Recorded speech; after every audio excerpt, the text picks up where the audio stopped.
Hi everyone, welcome back. In this playlist, we are going to go over some of the classic MMI questions that you would get in a medicine interview, particularly around sort of ethical dilemmas. As always, just want to start with this disclaimer that this is what has worked for me based on my own experience and also based on the students that I tutor. I've been very successful with this approach and my students have been successful, but this is just my opinion. So please go off and do your own research. Don't take anything I say as gold standard, and just be aware that this is just coming from my opinion. So let's start off. We're going to start off with a really classic question that often comes up, which is a 16-year-old patient comes to you, you're a GP, a 16-year-old female patient comes to you and she asks for the oral contraceptive pill. What do you do? So pause the video and have a bit of think about what you would do as a physician and then come back to it. Okay, so look, there are many ways that we can tackle this question. There are many things that we need to think about. But I find that the best approach is to always start off by gathering information.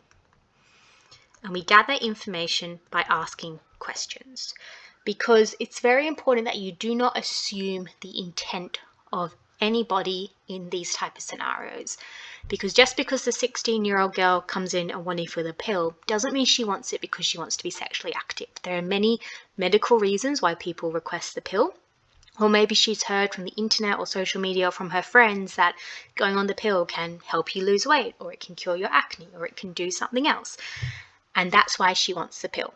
So the first thing we need to do is we need to ask why. Why do you want the pill? And then she'll explain. Maybe it's because she's sexually active, in which case I would follow up with the questions such as, do you have a boyfriend? What's this relationship like? Do you want to be sexually active, or is he pushing you into being sexually active, so that we can check if there's any sort of influence happening there. So maybe she wants to be sexually active, or maybe she wants the pill because she wants to cure her acne, in which case we say, actually, there's a lot better options than the pill. Let's go down that path together. So it's very important that you never, ever assume intent in these questions. Ask why and try and get into her head and figure out what is the situation here. So let's say that she's come back and she says she wants the pill because she wants to be sexually active, but she doesn't want her parents to know that she's sexually active and she's in this relationship and it's all consensual. The next thing I would do is I would reassure her and say, thank you for coming to me. You are incredibly mature and I'm glad that you have come to me, rather than just go off and having unsafe, unprotected sex without seeking the pill. Because the fact she's come to you shows a very high level of maturity, and it's important that you acknowledge that maturity. So now we come to the meat of the things. And so the second step is to identify all of your options. And when you're doing this in an interview, actually speak this out. Obviously, if you were actually a doctor, you'd probably be doing lots of this in your head, but in an interview, I would encourage you to talk it through.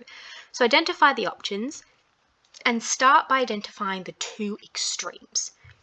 So extreme number one is you say, no, I'm not going to give you the pill, and I'm going to call your parents because you're 16.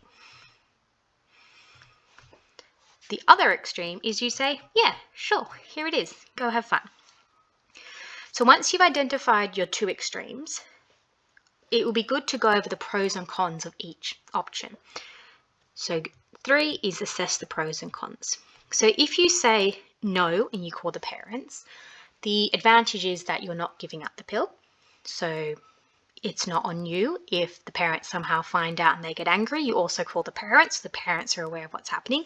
But there are actually a lot more disadvantages. Firstly, you break the patient's trust. And also, if she's intent of being sexually active, if you don't give her the pill, she's going to go to another doctor, or she's going to have sex without protection, which can be very bad, particularly as she might fall pregnant, and then she's going to have to deal with a baby or the prospect of termination. So if you say no, you risk her going off and performing unsafe sex. On the other hand, if you say, yep, sure, here you go, here's the pill, then the advantage is that she can be protected, but maybe she doesn't have all the information, because lots of people take the pill incorrectly, so therefore it's no longer effective. And so if you just say, yes, here's the script, goodbye, see you later, she might still continue to take the pill incorrectly. Of course, there's another issue at play here, which is her age. So she's under the age of 18. So in Australia, does that mean that she can consent to her own medical practices? Well, the answer is actually very complicated, and I don't want to get into the bioethics of this because you don't need to know this detail for the interviews, but in general, a person under the age of 18 can consent to certain medical procedures if they show a certain level of maturity, and if the doctor thinks that they are at a certain level of capacity and competency. So if a 16-year-old's come in, she's mature, she's intelligent, she's understanding everything you're telling her about the risks of the pill and the benefits of the pill, and she's understanding and asking all the critical questions, then if you deem her to be competent, even though she's under the age of 18, you can give her the pill and you do not have to tell the parents. So I would discuss all of those issues. And then the final thing you want to do is you want to land on a decision, and you want to land somewhere in the middle.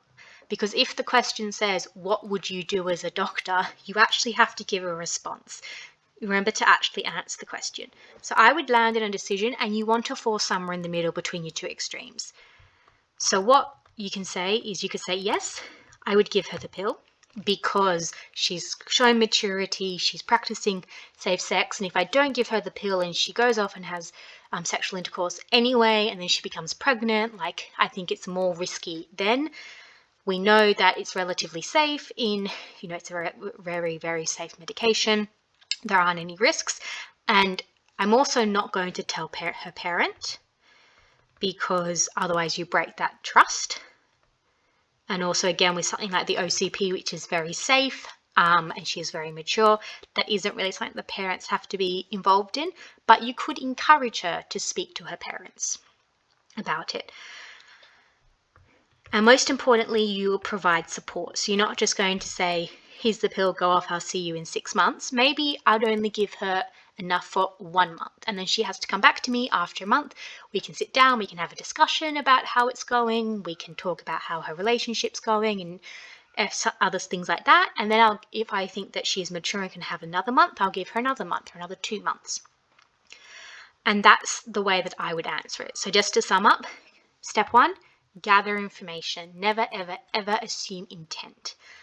Figure out why this patient wants this treatment and what else is happening sort of in their life that could be impacting this decision. 2, identify your options. Identify the extremes. In this case, you say no and you call her parents up. In the other case, you say yes and send her on her way. Discuss the pros and cons of each and the benefits and disadvantages and what impact they have not only on the patient but on the other stakeholders. Finally, land on a decision, but don't just send her away with a script. Make sure that you provide support. And like I said before, you could only give her a script for 1 month and then she has to come back to you and then you have to have another discussion. So you're not just saying yes, goodbye, you're supporting her along the way. So that's how I would approach it. This one's pretty straightforward. In the next videos, we'll do some harder questions.